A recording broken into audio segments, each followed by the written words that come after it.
Alright, so today I'm gonna pick up where I left off on the last video. My addiction series, how I had, this is episode 5.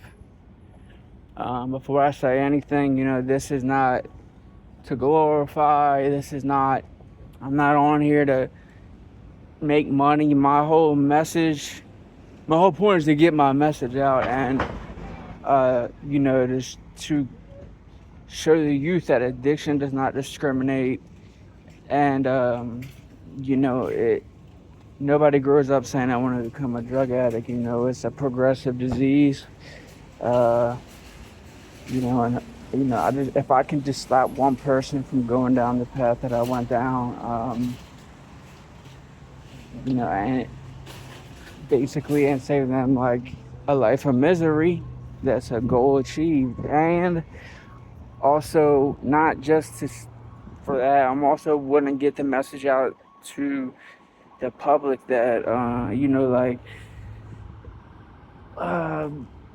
what's the word, like, people look as addicts, especially in urban communities. Like, they drive past and they might see homeless people, and they basically look at us like we're like part of the scenery. Like, these are human beings too. And any person is 2 or 3 mistakes away from being in the same shoes that person may be in, that you're judging. And especially now with the opioid epidemic attacking the suburbs, and white people going through it now. It's not just a hood thing anymore, something that was like segregated into these urban communities. Now it's hitting families all across America. Like, pretty much everybody in America has been affected by some way or another by drug addiction. The fact that it was an opioid prescription pill epidemic, and then boom, they swept them all away, and then followed by a fentanyl surge. I think it was set up. It seems to me it's a little convenient. I think I don't know if it's population control. I really do think it is. They're trying to wean out, because they predicted probably, before that, this is for people who, they looked at it as a moral issue instead of a mental health issue. And so they didn't predict it would. I don't think they predicted it would end up this bad, but it just seems a little ironic that there was a huge, they pushed Percocets heavy, they get cut off, and then all of a sudden heroin's gone and this new drug is taken over simultaneously as these pills are getting taken out, and everybody's sick, so they're running to fentanyl. Like, I started with Percocets. A lot of people I know started with Percocets. Probably 85% of people that are strung out on dope today started on a pain pill. It might not have been a prescription. It may have been a prescription. For me, it wasn't a prescription. It was, you could go back and watch part 1. And, I started out, I was in the streets, and I was, selling them to, provide for my drug addiction. I didn't even know I had a drug addiction at the time, because I never went without. So I didn't, I wasn't stealing from my family and stuff that the people that I was serving to were doing. So I didn't, I had this false facade in my head that I was, somehow better than these people or something. I don't know, but looking back, like, it's something I needed to go down, because I just appreciate life so much more today, than I did before I took my fall on addiction. It took me to a very dark places, animalistic levels damn near. Because eventually I got to the point where the people who I was serving, looking down on, I got to where they were eventually, because I mean, it happens to a lot of dope boys, even some of the biggest ones. They fall off because they start using the product, and that's what happened to me eventually. But all right. So picking up where I left off, I had overdosed for the first time while I'm working at Kohl's warehouse for a seasonal, for like the holiday season. They do like mass hiring at these warehouses like Kohl's and Amazon around Christmas time, the holiday time, and so I was working out there in Edgewood, a suburb outside of Baltimore City, and I was getting high in the city all the time, and I never OD'd. I guess the shit that, like I said in the last video, I don't know if they OD'd me on purpose so they could rob me, or if it being out in the county, it was somebody that was probably just selling to support their own habit, and they didn't have right table manners. That's like, what I mean by that, for people who don't know, is like, back when it was real dope, especially, like, there was a whole process to cutting up. In Baltimore, it's scramble. It's like quinine, bonita, and dope put into one, and you would have to shift it at a table, cut it up, shift it, and you'd have to let it sit for a certain amount of time, usually like 24 to 48 hours, so the dope would seep through. It'd be a big pile of powder on the table with the two cuts and the dope, and so it would proportion right. And I think maybe out there in the county, it was people, who didn't know what they were doing. They didn't cut it right, or like I said, it was intentional. But I don't know to this day. I never went back out there to get high. The only reason I was even out there was because I was working out there.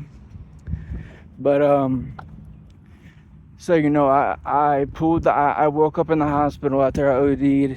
I pulled the IVs out of my arm, and I left the hospital that night, and I was getting high that same night, and I didn't even look at it like, damn, I almost just died. I looked at it as like an inconvenience. Like, it was so crazy. Like, that's why they say it's a mental health, it's a disorder, a mental disorder.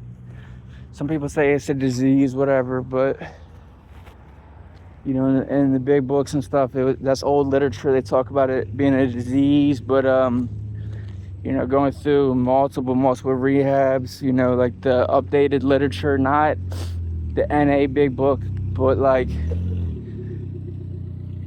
I'm not even going to sit here and pretend to know, but it's like, they have these books that these counselors have to, study and get tested on.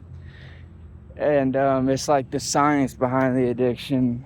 And like, I think every 5 or 10 years it gets updated. And in the most recent one, they had updated it to a disorder. It went from a disease to a disorder.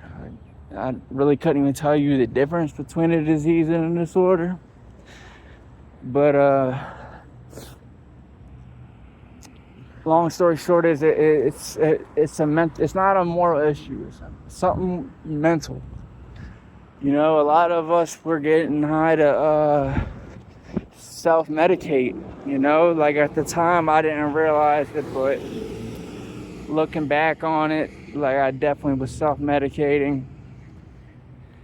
I hated myself at the time. Like, I was so insecure, and like, I would always do something to have an identity, whether it be sports growing up or selling drugs, being a drug dealer or whatever. Like, I always had some type of identity because I was so insecure about myself, and you know, after speaking with therapists and stuff, I think it stems back to like my being neglected from my mother, you know, as a kid, feeling like it was my fault my mother left, like I did something wrong. You know, because like I have two older sisters and my mother's addiction didn't start until later in her life, after I was born. I have a sister that's 8 years older than me and a sister that's 12 years older than me. And my mom, I'm the baby, and my mom didn't start getting high until I was 3 years old. So it was like, you didn't get high with them, but you got high and neglected me, and you ran out on my dad. Me and my sisters all had different dads too. So it's a tricky subject, but you know, as a kid, you don't know, and you just think it's something you did wrong. You know, my mom was just lost in the streets just like I was, and it took me going through that to really understand that, you know, it wasn't because she didn't love me, it was because she was messed up in the head. You know, she's clean now. I believe she has like 7 years clean. She has like 20 years clean off of coke, but alcohol and everything, she's been clean for a good seven years off everything, you know. And then we have a good relationship. She lives out of state, but you know, I talk to her on the phone all the time. I'm actually going down there to visit her at the beginning of next month. But anyway, it's, you know, my addiction's so bad to the point to where I'm robbing people. I'm looking over my shoulder everywhere I go. Every time I pull up to my house, I'm surveying the parking lot. I know every car that's supposed to be in that parking lot. And if there's any car that sticks out that's not normally there, you know, I'm bugging, because the people I was robbing, like, were no joke. Like, there was people looking to blow my shit off, like, for real.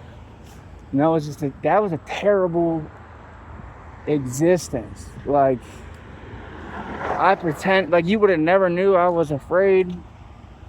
And it wasn't really like, yeah, it was afraid, but I mean, it was more of like anxiety and paranoia, you know. And those are stuff that humans need to keep us alive. You know, the reason we have anxiety is you know, way back in the day when we were fucking running from tigers and shit, we were on alert and we were anxious. And you know, we've evolved to the point to where obviously we're not running from predators like that anymore, but our brain is still designed to be on alert. And a lot of us have, you know, we're on alert too much and we don't need to be. You know, I mean, at the time I did need to be, but like growing up, I remember being anxious a lot, and like, you know, it's because we're in that protective mode over ourselves, and we're living in a civilized world today, you know, so we still have that chemical in our brain, that fight or flight, and we might not need it as much as we did back then. So it results in us having anxiety, if that makes sense. That's how it was broken down to me, and I mean, it makes sense. I believe that. But you know, so my addiction is just, it got so bad to, like, you know, I always try to keep clean clothes and, you know, look somewhat decent. But like inside, I was a mess. I was so depressed. Like during this period, I was not laughing. I was not smiling. I was mean. I was just miserable, you know. But I would present it off as like I was some like tough guy, but I wasn't. You know, I can admit that now. I don't even like violence. I'd rather laugh with somebody than fight with somebody. But I also have respect for myself. I'm not gonna let somebody walk over me. But anyway, I'm getting on track. See, that's the problem I have is my ADHD is a problem with this recording stuff. And staying on track because I had, especially when I start getting into like stuff that was seriously impacting my life, and there's so many rabbit holes I can go down, and sometimes I'll get off track and I'll go off topic. So if sorry, I apologize about that, but I remember I'm getting high with my homeboy who was like my running buddy at the time, and we were smoking coke, and we're in his mother's house, and we're coming down. I don't have anything to come down with. I don't have any alcohol. I don't have any benzos. I don't have any dope at the time. I had already did my dope, I guess, before we smoked or whatever. And I'm coming down, and I remember just sitting there, just like, and just everything just crashing down, and realizing like, where I was in life. And I knew I needed to make a change. Like, I never wanted to be a drug addict. I mean, nobody does. Nobody grows up saying that when they grow up that that's what they want to be. But, so I don't know. I just had like some type of mental like realization, and I decided I needed to move out of Baltimore. And I remember my mom in 2006 when she was strung out on hard. She did the same thing. She moved out of Baltimore. She moved down to Biloxi, Mississippi. And at the time I was living with my father. And I remember the next day, like I came in his room, he was sleeping after working, he was taking a nap, and I remember coming in and telling him, like, Dad, I need to get out of here. He didn't even know I was strung out. Like, he knew something was up, but he didn't know to the extent. So, I talked to my mom, and she has a husband, Tony, who they got clean together, which is very rare for a couple to get clean together and both stay clean. But they were nice enough to let me come down there, and I didn't tell them really why. At this point I didn't even have a cell phone, and my mom knew something was up, because like at this time they weren't giving out free phones and stuff like that, but like I made sure I always had a phone, because like before I got really bad off, like I was getting to some money, and for me to not even have a phone active, like she knew something was up, but she didn't know what. I just told her I need to come down there because I'm hanging out with the wrong people up here, and I'm getting into trouble, and I just need to get away. And which was true, I just didn't say to the full extent. But so I went down there with them. They got me a flight down to Biloxi, which is an awesome city, to be honest. I suggest somebody looking up on YouTube if you're interested. Biloxi, Mississippi. It's like a mix between Vegas and Florida. Like, it's a little beach town on the Gulf of Mexico, at the very bottom of the map. And it's cool. It's full of casinos and high-rise hotels, and it's a cool little city. Like, it's like a beach town. So to go from Baltimore down to that, like, it was dope. I'm gonna save this, like, and when I go down there, I'm not gonna spoil it. I'm just gonna say, like, I'm just gonna leave it on that. So I moved down to Biloxi, Mississippi, and get myself clean, I remember I snuck a couple of Suboxones on the plane, and I weaned myself off. Down, I tapered. I took enough for a couple of days because dope. You're probably sick for about six to 10 days. The real physical part being 3 to 6 days the peak, and then after that it's just kind of mental. But so I come down there, I get myself clean, and my mom, like I said, my mom and Tony they're going to they're in recovery, so they're going to AA meetings, and I'm going with them. I'm tagging along because I'm telling them I think I might have a problem with alcohol, which they already knew because they seen me drink alcoholically since 15 or whatever. When they were drinking, when they got clean off drugs and they were just drinking, they would let me drink with them, and I would be smashing 30 packs a day and, drinking alcoholically, making a fool of myself before my addiction even started. But I remember, like, breaking it to them one day. We came in from a meeting, and I told them, like, I've been strung out on heroin. And they just looked at, like, I remember, like, my mom's face, just, like, all the color in her face just left. Like, she just looked so sick. And I remember telling me, like, I don't know anybody. I know a lot of people that had been on dope. I don't know anybody that's ever gotten off of it.